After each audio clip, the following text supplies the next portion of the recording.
وجه الفنان عمرو يوسف رسالة دعم لزوجته الفنانة كندا علوش بعد إعلان إصابتها بالسرطان وكشفها عن الفترة الصعبة التي مرت بها. ونشر عمرو يوسف صورته مع كندا علوش عبر حسابه على الانستجرام، وكتب: الحمد لله على كل شيء، ظروف صعبة مرينا بيها على مدار سنتين، لكن انت كنت مؤمنة ومسلمة أمرك لله. قال: ظهورك وكلامك أول ناس كتير هتبدأ برحلتها وكانت خايفة، لكن انت في عز تعبك اديتيهم قوة. ربنا يخليكي ليا ولأولادك ولحبايبك في الدنيا كلها اللي مبطلوش دعاء ليكي من ساعة ما عرفوه.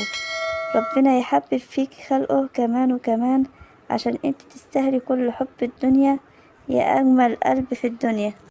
وكانت كندا علوش كشفت خلال لقائها مع الإعلامية منى الشاذلي عبر قناتها على اليوتيوب، وحكت تفاصيل إصابتها بمرض السرطان ورحلة علاجها.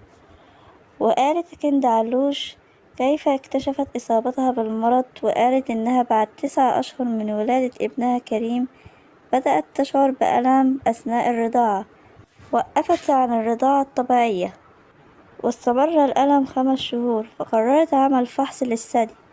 وحينما علمت بوجود أكتر من ورم خبيث، ولما عرفت بإصابتي بالسرطان فقعدت متنحة شوية بس منهارتش ومعيطتش.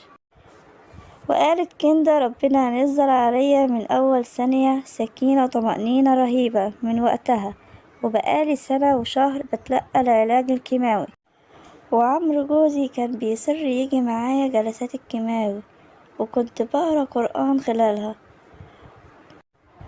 قررت أعيش حياتي بشكل طبيعي لأن أولادي صغيرين، فما ينفعش أدخل أجواء المرض للبيت، وكنت بسيبهم في المصيف كل أسبوع أجي أخد جرعة الكيماوي وأرجع في نفس اليوم، وده كان شيء مرهق جدا.